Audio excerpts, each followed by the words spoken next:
Hello, welcome to another video where I'm going to showcase some battles from LATAM, this time between Infinity Go White and Infinity Go Black in the Amber Field meta. Before I go into these battles, they're really good battles, by the way. Just something I want to say real quick. I've been getting quite some submissions for showcasing factions or other Show 6 Pick 3 battles on my channel. I'm a big fan of Show 6 Pick 3. I think it's way more exciting than Go Battle League. Unfortunately, Go Battle League is the pinnacle of YouTube if you really want to get numbers. And since my channel is not as big, I do really have to make a decision in showcasing not in more Go Battle League than Show 6 Pick 3, even though I like the latter more. Either way, I would love submissions, but do keep in mind I do have to think that I do have to keep in mind that like I need to show more Go Battle League as well. Let's get into these battles here. We got Dusan Ristic from Infinity Go White, from a player from Italy, against Chris Zuna, player from Shield. Please forgive me if I butcher up the names. My native is not English after all.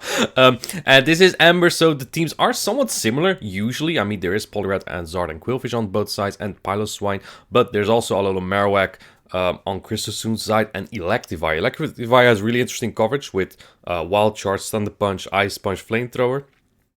Really can cover about anything, but it's also really fragile, basically also fainting to every single charge move. Moltres is a Pokemon I really like myself from Dusan Ristic, because like where Charizard doesn't, Moltres actually beats Poliwrath in the Zero Shield, so it has a little bit of an edge there. Its coverage is just quite good as well, and against opposing Charizard you can even run Ancient Power to one-shot them. Runerigus is a really good generalist, but also just not more than that. I made a video on that as well, but that was before the Wing Attack buff. It's not really as good as it used to be in this meta. Let's take a look at these battles. I already been talking for 2 minutes without any battles. Here we go. Poliwrath into Hisui and Quillfish. This is generally favorable for Poliwrath because the Mudshrows are going to add up so much that the Dynamic Punch will take out eventually. Hisui and Quillfish also really not the bulkiest, so it's gonna add up.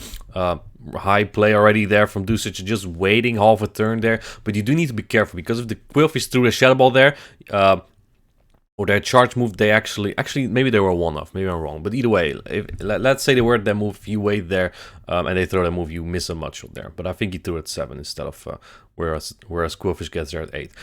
Christozoon tries to catch on Poliwrath. Good attempt. I mean, Dusan still throws anyway because he's not super strong against this with the Swing Quill and the Runerigus in the back. Runerigus is actually not that bad against Poliwrath because you can take a Scald. It's not the strongest water move, but looks like Christozoon decides to sacrifice it anyway. Probably trying to bait out a flyer, maybe? Let's take a look. Quillfish is still in there, but looks like Dusan goes into his own immediately because it just takes the Aqua Tails a little bit better, and now he doesn't have to shield a potential Shadow Ball on the Poliwrath.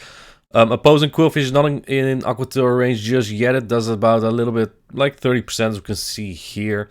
Maybe more like 25, building up just right before the next Aqua Tail from Christozoon. This will take it out. Yep, what's in the back? It's a Charizard. No surprise, it is the most meta Pokemon of this league after all.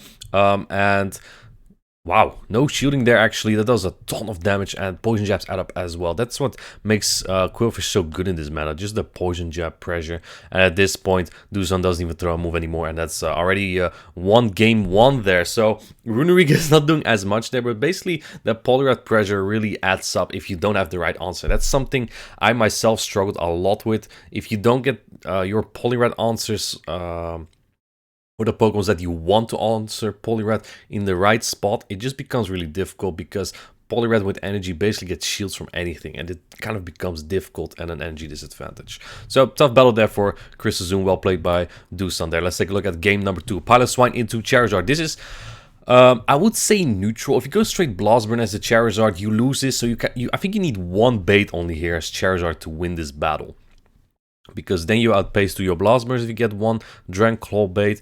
But otherwise, wow, oh, they actually attack. Oh, they Okay, that's kind of nasty. And Avalanche definitely almost KOs Charizard. And you catch the Blossom there, but the resistant Blossom still does so much. But now you still have your Piloswine, so I guess that's nice. Kristazoon doesn't throw his move, decides to go for shielding and farm down, I assume. Yeah, that energy on Quill is good regardless, because Piloswine can't take Aqua Tail super well. It's gonna have to shoot one of these. In fact, this whole team takes super effective damage from water, so I'm not surprised that Kristazoon just preserves that energy here to use it, because it's gonna hit hard on everything, and you cannot no-shoot this, I think. Yeah, because the poison jabs will add up so much on Moltres. Farm up just a little bit more, just right before the next Aqua Tail, and you can farm up more here because poison jabs are resisted. Goes for the undercharge as well, which is which forces out Kristazoon to swap, and now you're one turn ahead, which is kind of nice. Not necessarily percent this matchup, because you win. You both take 6 fast moves to get to your charge move anyway. So he would CMP on the next Skytech if they were on the same energy. Scott comes through, no debuff, because as we can see here, the Poliwrath still one behind because Dusan threw immediately. They were not able to sneak because they were one turn behind on that swap. Let's see, and I think if the Quill is the Quill of energy, an Aqua Tail will do about 50%, I would assume. Here it comes, but one wing attack will take it down. Very high level play from Kristazoon to preserve that instead of throwing it.